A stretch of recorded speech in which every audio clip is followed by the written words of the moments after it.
একজনের তো চাকরি যায়নি। কেন যায়নি? কারণ বুদ্ধদেব ভট্টাচার্য, জ্যোতি বসুরা সাদা কাতার মাস্টার বানায়নি, আর মমতা ব্যানার্জি এসে কি করলো? সাদা কাতার মাস্টার বানালো। ফলে বিকাশ ভট্টাচার্য বিদ্যাস্বামীরা গিয়ে আদালতে গিয়ে বাতিল করে, আর যে যোগ্য, যে অবৈধ,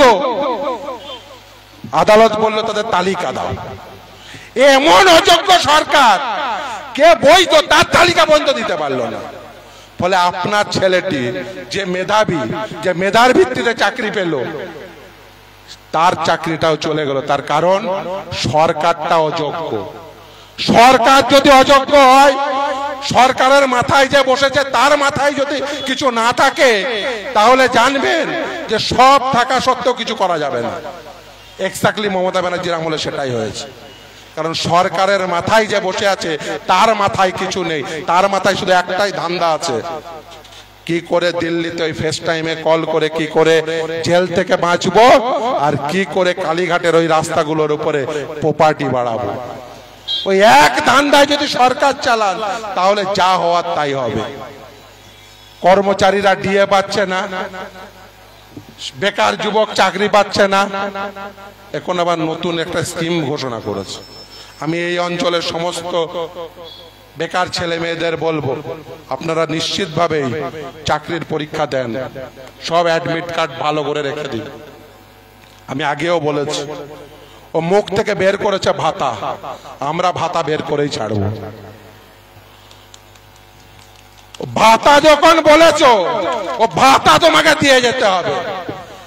ও বলেছে দেখবেন এর মাঝে একদিন যে আমি পদত্যাগ চাইলে পদত্যাগ করে দেবো। আমি দেখেন বলেছি পদত্যাগও করতে দেব না। আর আমি এখন ওই কালীঘাট অঞ্চলে ছেলেদের, ওই পার্টির ছেলেদের বলেছি রাত্রিবেলায় মাঝে মাঝে টহল দেবে। কেন টহল দিতে বলেছি?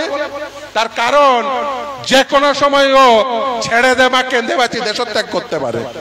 ও রাতের বেলায় গাড়ি নিয়ে পালিয়ে যেতে পারে, এলাকায় পালিয়ে যেতে দেবো না।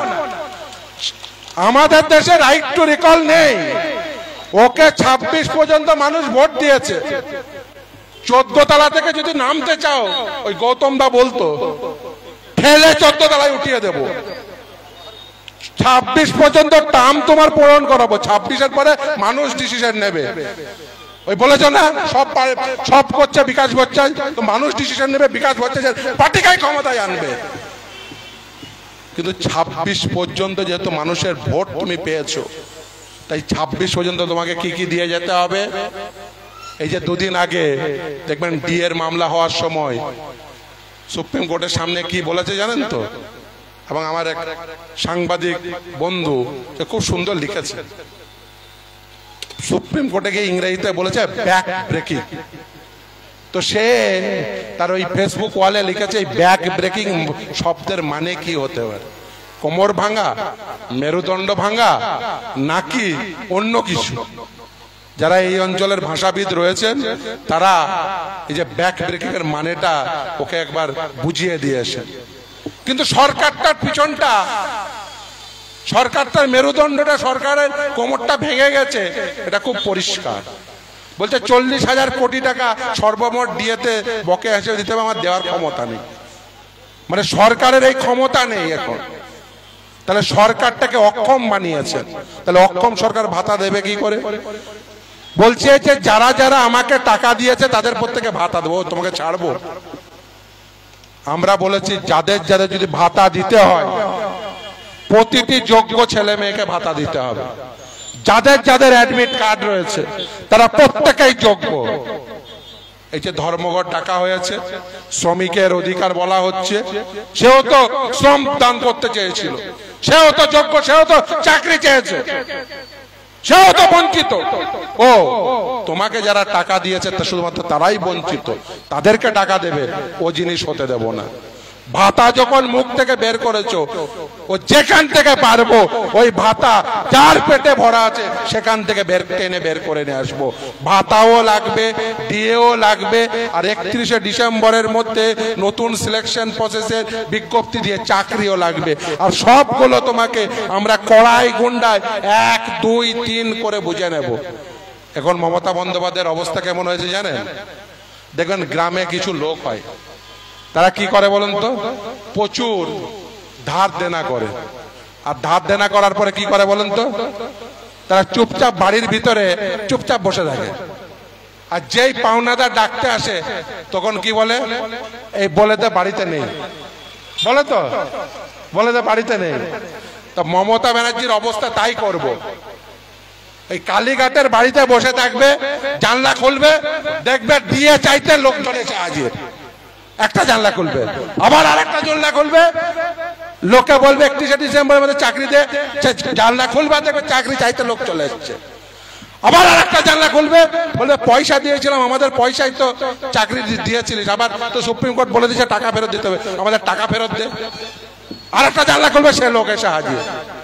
আরেকটা জানলা খুলবে, দেখবে আরে ওই ভাতা বলেছিলাম, এই সব বলছি, যার যার অ্যাডমিট কার্ড আছে, এই শুধু 4টে নিয়োগ প্রক্রিয়ায় মিলিয়ে কত অ্যাডমিট কার্ড রয়েছে, কতজনের কে ভাতা দিতে হবে? 31 লক্ষ মানুষকে, শুধু 4টে নিয়োগ প্রক্রিয়ায়। ঘুঘু দেখেছো? ঘুঘুর ফান দেখো নি? জানলা খুললেই লোক দিয়ে দেখবে, চাকরি দেখবে, ভাতা দেখবে। ওই পাড়ার ওই যে গ্রামের পাওনাদারের মধ্যে অবস্থা করব। যে জানলা খুলবে শুধু লোক দেখবে। সেই জন্যই তো বলছে পদত্যাগ করব। সেই জন্যই আমরা বলেছি পদত্যাগও হবে না, দেশত্যাগও হবে না, ওই জানলা খুললেই লোক দেখাবো। এতদিন তো বলেছো যে শূন্য পার্টি, ঝান্ডা ধরার লোক থাকবে না, তোমাকে ঝান্ডা দেখতে হবে না, তোমাকে শুধু কালো মাথা দেখাবো। এই যখন দেখছো, এই যে বিকাশ ভবনে মাথা দেখছো, এখন এ তো যোগ্যদের মাথা দেখছো, যারা নিজেদের যোগ্য বলছে, যাদের লিস্ট জমা দিতে পারে না। ও কালকে দেখবে অযোগ্যরা গিয়ে হাজির হবে, কি বলবে? কারণ দুদিন পরেই তো গিয়ে টাকা জমা দিতে হবে সব, সে ব্যবস্থাও আমরা করব। তারা তো টাকা চাইতে যাবে, আর পাওনাদার কার কাছে টাকা চাইতে যাবে? যাকে টাকা দিয়েছিল। পাড়ায় পাড়ায় পাওনাদাররা এসে হাজির হবে। ফলে সাধু সাবধান, এই সময় রয়েছে। অনেকেই দেশত্যাগ বা পদত্যাগ করতে চাইবেন, কিন্তু আমরা সে সুযোগ দেব না। ওই যে বললাম, জানলা খুলেই বলেছে লাল ঝান্ডা থাকবে না। এবার দেখবেন লোকে কোন ঝান্ডা নিয়ে গিয়ে হাজির হয়। ফলে লাল ঝান্ডা যদি না থাকে, আপনার পরিণতি আরো ভয়ঙ্কর হবে। লাল ঝান্ডা আছে বলে অন্তত পক্ষে এটুকু দেখতে পাচ্ছেন যে মানুষ সংঘবদ্ধ হয়ে সংযত হয়ে আছে। লাল ঝান্ডা যদি না থাকে না, তাহলে বুঝতে পারবেন যে মানুষের চাপ কি। শুধুমাত্র সময়ের অপেক্ষা। এই সংঘবদ্ধ মানুষকে, এই আপামর জনগণকে আমি আহ্বান করছি যে বুঝুন যে কাকে ভোট দিয়ে এনেছিলেন। যাদের ভোট দিয়ে এনেছিলেন তারা নিজেরাই বলছে আমাদের সরকার পরিচালনা করার ক্ষমতা নেই। মমতা ব্যানার্জি নাকি বিরাট নেত্রী, বিরাট তার বুদ্ধি। আর এখন প্রতিদিন এই টিভি ক্যামেরা দেখে বলতে হয় যা করছে বিকাশ ভট্টাচার্য করছে।